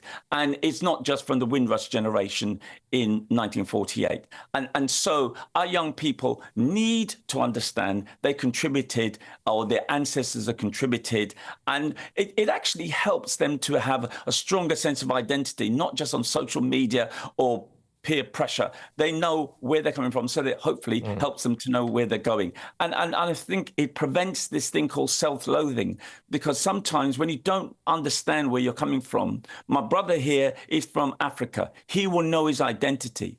There's a lot of people like myself from Caribbean extraction won't know their identity, and so they're lost, and they can have that self-loathing, and it can lead to all sorts of problems. So that's why it's really important. But as I said, it's not just the month. It should be all the year round, as I said, with Voyage and other initiatives that have been doing similar work. OK. Great. So both of you, look, thank you very, very much. It was a fantastic discussion. That's Leroy Logan there, of course, the former chairman of the Black Police Association, and Councillor Ron Mashiso, their Tory councillor and a teacher as well. Great stuff. Coming up, I'll bring you the very first of tomorrow's newspaper front pages, hot off the press, and there appears to be yet more evidence of two-tier policing. So they were mourning leader of terrorist organizations. Your opinion is up to you, but that's... All that and much more in just a few minutes' time. Stay tuned. Hi there and welcome to the latest update from the Met Office for GB News. Rain for many of us during the rest of the night into tomorrow as well. That rain heavy at times, but it will be very mild because we've got air coming from the south at the moment with low pressure to the west, high pressure to the east, and that southerly airflow bringing extensive low cloud across the UK, so a gloomy night to come with outbreaks of increasingly heavy rain moving up from the southwest into parts of Wales, the Midlands, then northern England, southern Scotland as well as Northern Ireland. Could be some issues for Northern Ireland overnight as well as parts of Wales and Western England, localised flooding, and by dawn transport disruption is possible because of the heavy nature of the rain. But it will be on and off rain, and it's not going to be heavy everywhere, certainly for the far north of Scotland. That's where we're going to see the finest weather as we start off Wednesday. Caithness, Orkney, some bright spells, mostly dry, but for the rest of Scotland it's overcast and we've got outbreaks of rain moving north. Some heavy rain around for Cumbria, into the Isle of Man, North Wales as well as parts of Northern Ireland. Turning more showery across the rest of Wales and the southwest of England, and for much of the Midlands and the south of England, although cloudy, it is mostly dry. There will be some sunshine though making an appearance for parts of East Anglia, into the southeast, perhaps London. And as a result of that, well, temperatures will do remarkably well for the time of year, up to 20 to 22 Celsius. 15 to 18 further west, but not feeling very pleasant with a brisk breeze and those outbreaks of rain heavy at times. By Thursday morning, the wettest weather is moving east and north. Clearer skies follow from the west, albeit with some showers for parts of Northern Ireland, Wales and Western England. Brightening up there for the east of the UK later in the day, but we've got relatively fresh air following after the rain, so temperatures will be starting to slip away. Weekdays on GB News. Wake up to breakfast every day from 6 a.m. Followed by Britain's newsroom at 9:30. At noon, it's Good Afternoon Britain. Followed by Martin Daubney from 3 p.m. Only on GB News, the People's Channel, Britain's news channel. Conservative MPs have finally chosen their top two for the leadership. And now, it's over to the members. Join me, Christopher Hope, on Thursday as Kevin Badenoch and Robert Jenrick are quizzed by Conservative Party members and myself at our GB News leadership event. And afterwards, join me, Patrick Christys, with a live studio audience and a star panel as we discuss what it means for the Conservative Party and what it means for you. Decision time, the race to lead, from 7 p.m. this Thursday, only on GB News, the People's Channel, Britain's news channel.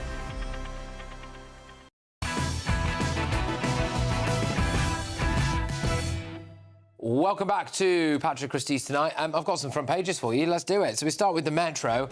Labour's war on waste, but they've spelt waste differently because they're hilarious. Now, the Prime Minister backs jabs to get the jobless working, so we've already covered that. Let's deal with the Independent now. They've got the picture there of Thomas Tuchel, who is now England manager, apparently, on, I believe, £4.5 million a year, reportedly. They've also got a story that's an exclusive. They call it an increase in national insurance and take on the unions. Dramatic intervention from the former Bank of England chief, Mervyn King, is writing an open letter to Rachel Reeves. I think she worked at the Bank of England for about 10 minutes, didn't she? So, anyway, let's go to the eye. National insurance tax hike on businesses will hit the workers, Reeves told the Daily Express. Time is running out. I need your help to change the cruel law. This is Dame Esther Ranson. This is the assisted dying vote. And we go with the Daily Telegraph. Reeves' U-turn on dangers of national insurance rise. She admitted that it will hit workers' pay. This, of course, is off the back of them saying they're not going to tax workers. We've also got Thomas Tuchel there. Big picture of the beer at an Oktoberfest, because we now have a German in charge of the English national team. So what do we all make of this? Do we think that that's actually a good thing or not? I know that people will probably be popping off on this. Should we have a German in charge of the English national team? That 10 German Bombers song is going to be a bit awkward now, isn't it, Stephen? You took that line out of me. Who's going to? Sorry. Who's going to sing 2 World Wars and 1 World Cup with the German manager? Unless well, he's everyone, I think. Yeah, but we were talking about this, Bill and I, in the green room, and we were saying, can we sing this? But actually, I find that a lot of Germans do actually enjoy our sense of humour. And when I was in the European Parliament, some of the German MEPs who were friends of mine actually did quite enjoy the way that we'd sing that song. Sorry, just to clarify, mate. So you, in the European Parliament, used to sing 2 World Wars and 1 World Cup to the Germans. Yeah, but you wouldn't sing it because I don't have a great singing voice, as you heard earlier on. But we'd say it over coffee or things like that. Right, OK. I was saying to Stephen, I can better that story. I was at the UN General Assembly, met 2 old school friends, one of whom came out with a memorable 2 World Wars and 1 World Cup. And then I realised the Chief of Staff to the German Foreign Minister was sitting at the next table. Yeah. But we managed to smooth it over. Smooth it over. Just, casually brush it aside. Dude, look, should we not have an English manager? You don't care, do you? No. I mean, I feel like I'm not qualified to speak. But on a more general thing, I think we should. I mean, because you wouldn't normally see... I haven't seen German team with an English manager or an Italian with a Spanish manager. They tend to be able to succeed with their own managers from their own countries. And I think that's part of the parcel of someone who should be able to stand there alongside the team and sing the national anthem. Yeah, but look... along with them. Will he sing the national anthem? You should be forced to. Will he sing the national... We just had... Was it Lee Carsley, the bloke who... Well, I just don't have no words for him. I have no words for him. English but played for Ireland and refused to sing the national anthem. So, I mean... Would never have employed him. I'm a passionate football fan. I want a decent manager. I think Gareth Southgate was a decent manager. He's the best we've had in donkey's years. Yeah. But if you look at the alternatives to Tuchel now, Eddie Howe and Graham Potter, neither of whom, in my view, are capable of managing at the highest level. So, you know, Tuchel has succeeded at the top level. And, you know, we do have a history in this country of Germans having significant influence over our institutions, and I say nothing more than that, so it's nothing new. Suddenly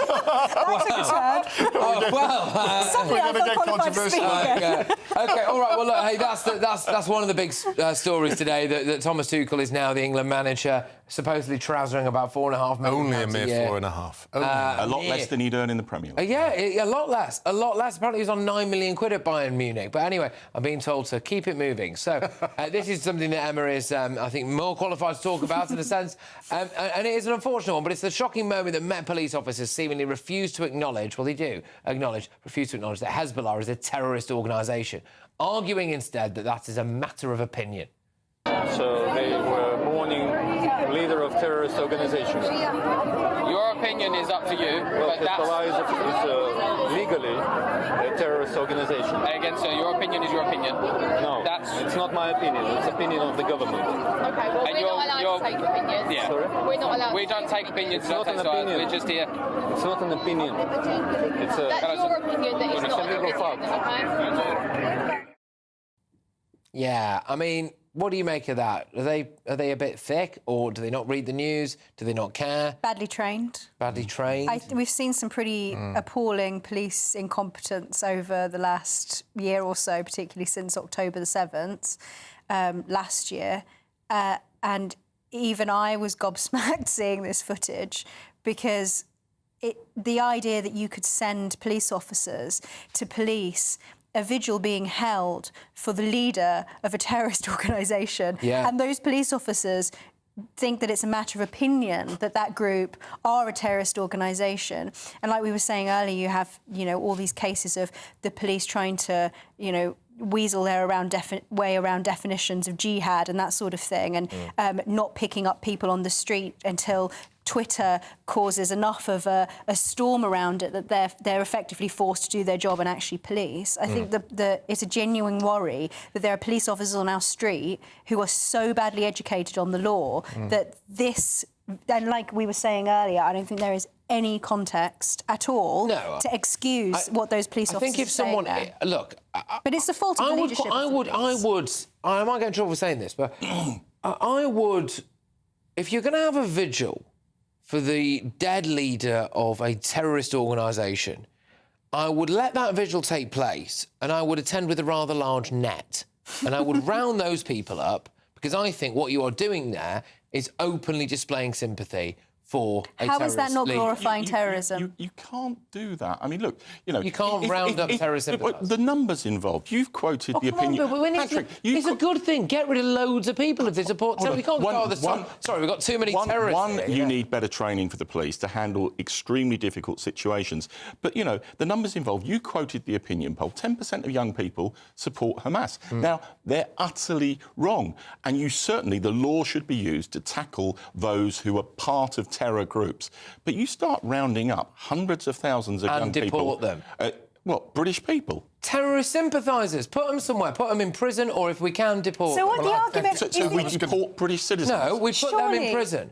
And the ones that we can deport, we would deport. Surely if you support a terrorist organisation. The argument you're making cannot be that if we have enough people, if the group is large enough of people who sympathise or support terrorists, that, we just have to accept and that we don't do anything about it just because there are too many of them. That's how we got ourselves into this situation. If you're using the force of law, you have to distinguish between what I would describe as ill-thought-out, lukewarm supporters of a cause who don't really understand it, and those who are active propagandists and participants in terrorism. But that's not exactly what Keir started and there needs to be with those who were opposing immigration and mass immigration. He just rounded up as many as he could to stop the riots happening. He said if we arrested them, imprisoned them quickly, that would stop the riots. Then surely we did exactly the same principle with these types of people. We're talking about people who were firebombing and throwing bricks at police. These people were not. All right, we're going to have to whiz ourselves on, because a Met Police spokesperson said the prescribed status of Hezbollah, Hamas and other groups is included in the briefings given to officers deployed to police-related events. But we recognise that this video shows that we need to do more to make sure the details of those briefings are fully understood. Contrary to what was said in the video, this particular event was advertised as a vigil for Lebanon. and not for Hassan Nasrallah or Hezbollah specifically. Attendance was limited and officers were in the area throughout in order to identify any offences, including support for prescribed organisations. Yeah, we must make it clearer. Hezbollah are terrorists of grief. Coming up, I'll have the rest of tomorrow's newspaper front pages. Stay tuned.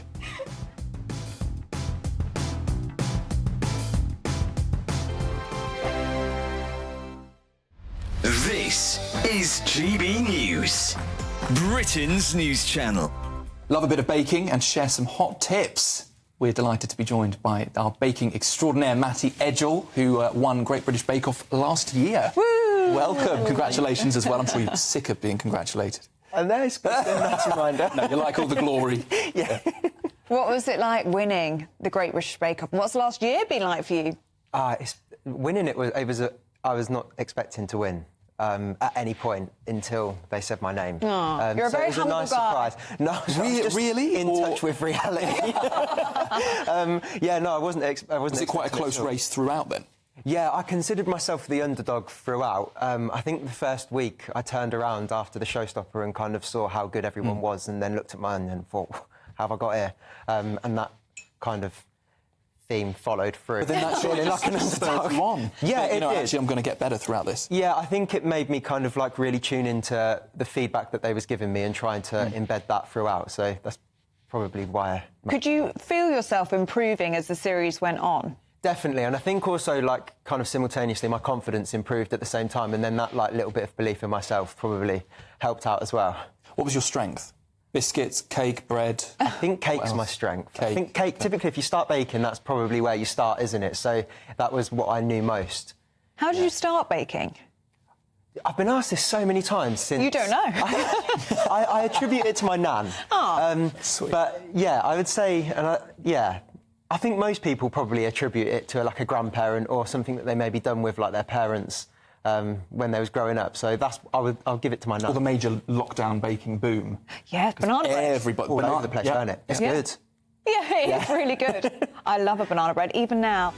GB News, the People's Channel.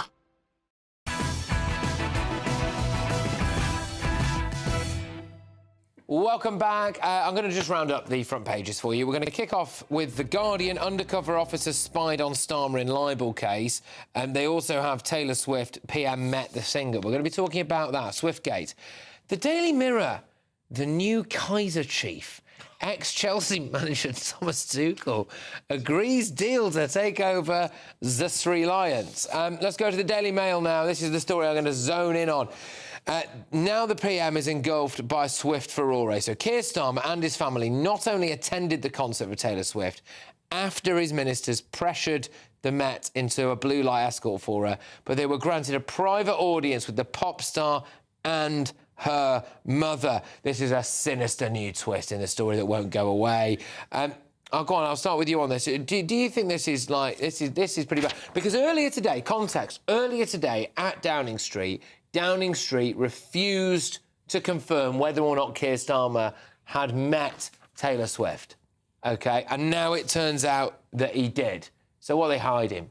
Now, first of all, they've attacked the old age pensioners by removing all the benefits. Now they've made sure that the youth of tomorrow will never vote Labour, because my daughter, she's a Swiftie. Apparently, you've got to do your hand or something like that. I can't do what it is, but she is a... I don't know if that's a... I don't know what it is, but she's saying that in school they've all got this handshake with the Swifties. Are you a Swiftie?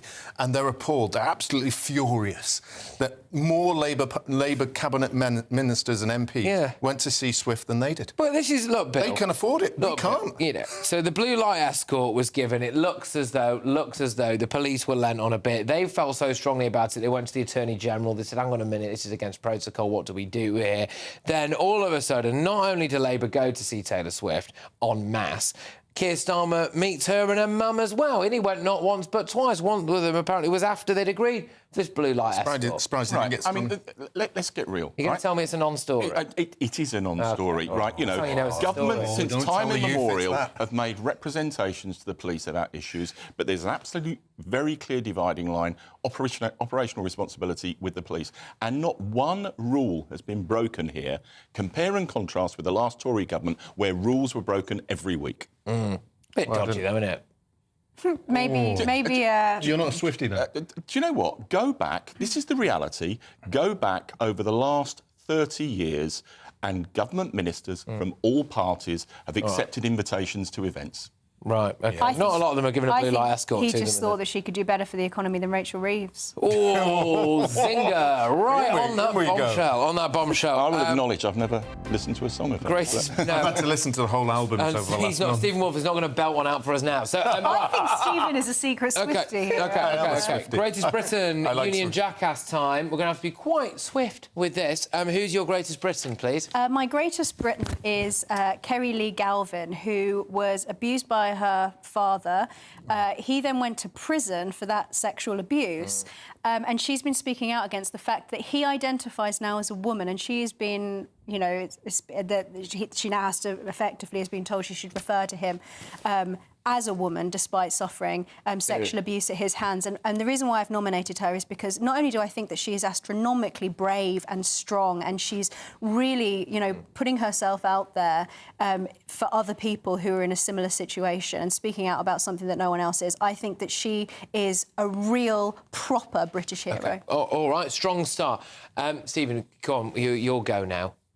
I've actually completely... Right, fine, we'll go on to Bill. It's all right, because we're running to a short time anyway. Adriana Brownlee, who at 23 last week became the second and the youngest Brit to reach all 14 of the 8,000 peaks in the Himalayas, for her ambition. She'd wanted to do this since primary school, her courage and a bit of bonkersness. Yeah. I think she's a British hero. Good, that's British hero. Well done.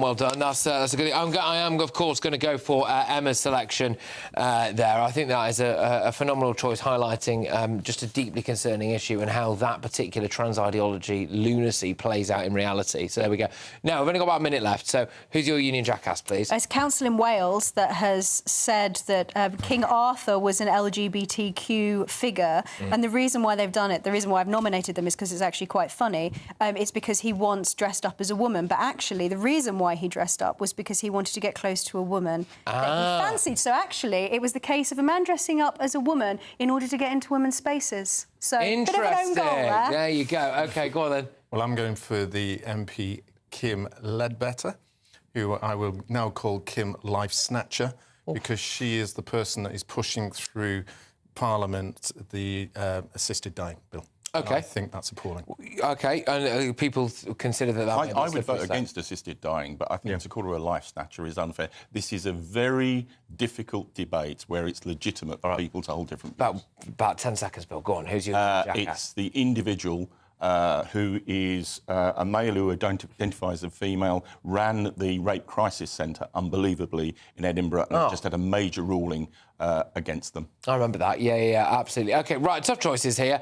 I'm going to go again for Emma's selection, I'm afraid. A bit of female privilege on the panel tonight. So there we go. Yes, whatever it was, Welsh Council that they were LGBT. Right, thank you very much, everybody. Great to have you all on the show. I've thoroughly enjoyed it. Thank you.